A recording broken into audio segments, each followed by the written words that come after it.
그 다음에 26장까지 있고요. 27장에 너네가 가나안 땅에 들어가거든 이 법을 돌에다가 다 새겨서 기념해라 라는 것이 있고요. 28장은 축복과 저주입니다. 이 법대로 살 경우에 어떤 복이 임하고 그렇지 않을 경우에 어떤 저주가 임하고 라는 내용이 나오고요. 그 다음에 그 뒤로 가면은 이 법을 보관하고 그리고 매년 초막절마다 낭독해라. 뭐 이런 이야기도 이어지는 것이 있습니다. 그래서 이와 연관해서 또 이야기할 한 가지가 고대 근동 조약과 신명기의 비슷한 점이라는 거죠. 이 고대 중동 지방의 히타이트, 우리 성경이 헷족이라고 하는 헷족이 히타이트가 다른 나라와 맺었던 조약문이 있는데 그 조약문의 구조가 신명기와 비슷하더라는 겁니다. 가령 앞부분에 이 조약 당사자 양쪽의 관계에 대한 역사적인 이야기, 이게 머릿말에 있고요. 신명기로는 1에서 11장일 겁니다. 그 다음에 조약문 내용, 서로 어떤 의무들을 해야 되는지 뭐 이런 것이 있고요. 그 다음에 요 조약문을 어디다가 보관을 해라, 언제마다 읽어라, 요게 있더라는 거고, 그 다음에 이 조약을 지켰을 경우에 어떤 복이 있고 이걸 안 지키면 어떤 저주가 임하게 되는지, 그 다음에 축복보다는 저주가 훨씬 긴 것이라든지 요거 헷족 히타이트의 조약문이랑 신명기의 전체 짜임새랑 거의 비슷하더라 라는 거지요. 거기에다가 주전 7세기에 이 아수르의 에살핫돈이라는 임금이 관련된 조약문, 에살핫돈 조약문이라는 것이 발견돼서 해석이 되었는데 거기도 역시 이런 형식들이 있더라라는 거고요. 특히 거기는 이 종주국 나라가 에살핫돈이 자기한테 굴복해서 신하 조약을 맺은 그 나라를 향해 요구하는 게 뭐냐? 사랑하라고 요구하더라라는 거예요.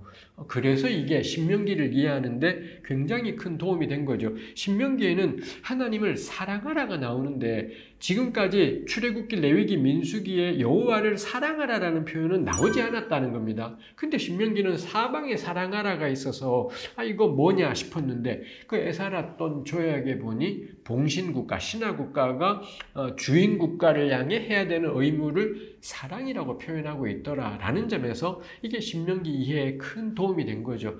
신명기가 이야기하고 있는 사랑이라는 게 그래서 달리 말하면 충성이구나. 내가 이 나라와 조약을 맺었으니 딴 나라에 기웃거리지 않는 것, 딴 나라랑 뭘 하지 않는 것, 이런 것들이 사랑이라는 것의 의미라는 겁니다. 해서 신명기가 이야기하는 사랑이 그저 분명히 감정적인 용어로 표현했습니다만 그저 감정적인 어떤 것이 아니라 야훼 하나님 한 분께만 충성한다라는 거, 내가 딴 것에 굽신거리지 않겠다, 그게 있겠다라는 거고요.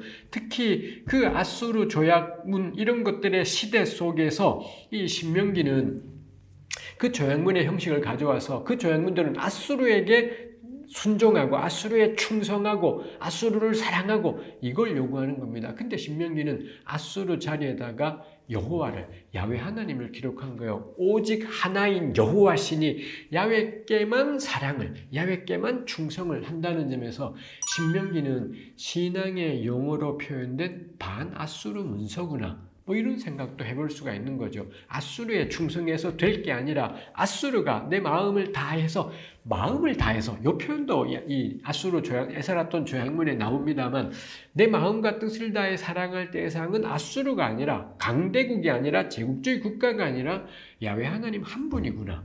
요게 그래서 신명기는 굉장히 격렬한 문헌이기도 하다라는 것을 볼 수 있죠.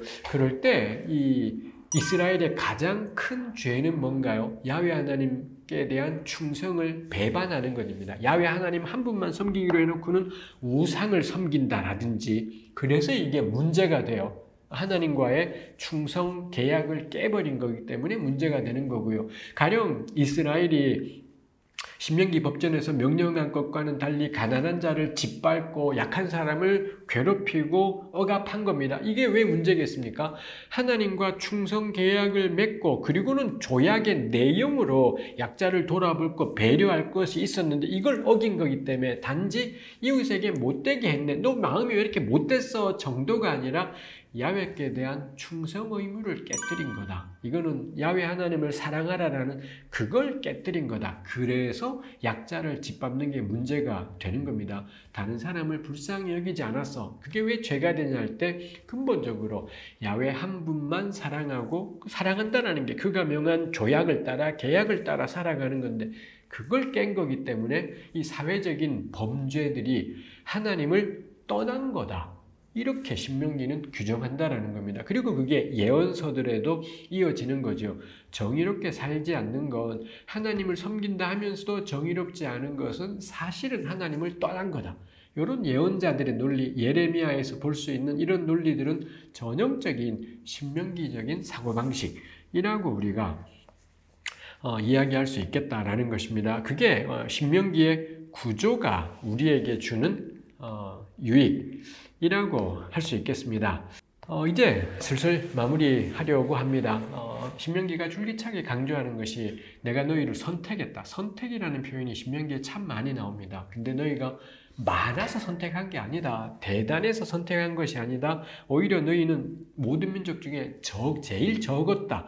뭐 이런 표현이 신명기 7장에 나와 있기도 하고 그렇습니다. 그래서 이 너무너무 중요하지요. 하나님이 누군가를 선택하시고 사랑하셨다라고 할 때 가능성 때문에 사랑하지 않습니다. 잠재력 때문에 사랑하지 않아요. 하나님은 오히려 너희는 모든 민족 중에 가장 적으니라 이런 표현을 하셨다라는 건 하나님 그래서 제일 못난 사람 키우기를 좋아하는 뭐 이런 것이라기보단 가장 적은 이를 사랑하시니 누구라도 사랑하시겠네가 될 수가 있는 것인 거지요. 그래서 그리고 가장 적은 이를 사랑하셔서 하나님이 지키고 보호하시고 풍성하게 하신다라는 점에서 이 나라의 크기나 민족의 크기나 능력이나 재능이나 실력이나는 상관이 없겠구나. 그것 때문에 사랑하신 것이 아니기 때문에 그래서 우리 개인으로 보자면 나의 능력, 나의 실력 하나도 중요하지 않습니다. 신명기가 그리고 신명기에 기반한 우리 기독교 신앙이 줄기차게 말하는 게 뭔가요? 능력 상관없다라는 거. 능력이 관건이 아니라 실력이 우리 당연히 부지런히 살고 자기 실력을 개발하는 게 뭐 필요할 수도 있겠습니다만 하나님이 우리를 사랑하시고 선택하신 것은 능력이나 잠재력이나 미래 가능성이 절대 아니라는 것. 우리는 오히려 모든 사람 중에 제일 적은 자였다라는 겁니다. 근데 하나님이 그런 이스라엘을 선택하심을 통해 이 하나님의 권능과 사랑을 드러내셨다라는 거고 그래서 언제건 이스라엘은 그 하나님과 동행할 일인 거죠. 동시에 우리 신명기 뒤에 32장인가에 가면 하나님의 규례를 행해라. 이게 살 길이다. 너희 앞에 생명이 있고 사망이 있다. 복이 있고 저주가 있다. 어느 길로 갈래? 너가 선택해라 라는 거죠. 생명과 사망은 아담과 하와에게 주어졌던 겁니다. 하나님이 선악을 알게 하는 나무 열매를 만들어 두셨고 요거 먹으면 사망이고요. 먹지 않고 순종하면 생명인 겁니다. 아담 하와에게도 생명과 사망이 있었고 그들은 사망을 선택했습니다. 다시 신명기에서는 하나님은 이 가장 적은 자 이스라엘을 선택하시고는 너희 앞에 생명, 야훼의 규례와 법도를 따라 살아가는 길이 있고 사망, 거역하고 불순종하는 길이 있다. 어느 길을 선택할래? 신명기가 당시에 이스라엘을 향해 묻고 있는 거고요. 그리고 오늘 우리 21세기를 살아가는 우리를 향해서도 묻고 있는 게 생명과 사망이 너희 앞에 있다. 어느 길로 갈래? 라고 말씀하시는 것이 있죠. 저는 마찬가지로 생명과 사망의 길이 우리 한국 개신교 교회 앞에 놓여 있습니다. 어느 길로 갈 건지. 그 다음에 온 인류 앞에 생명과 사망의 길이 있어요.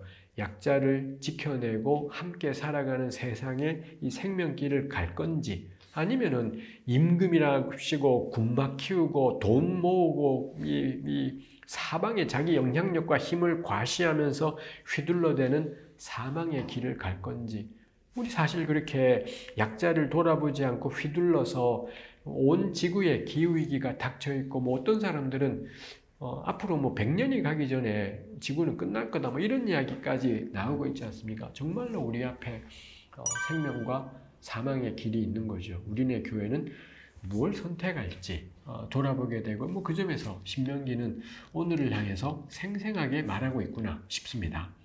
신명기 이야기 여기까지 하겠습니다.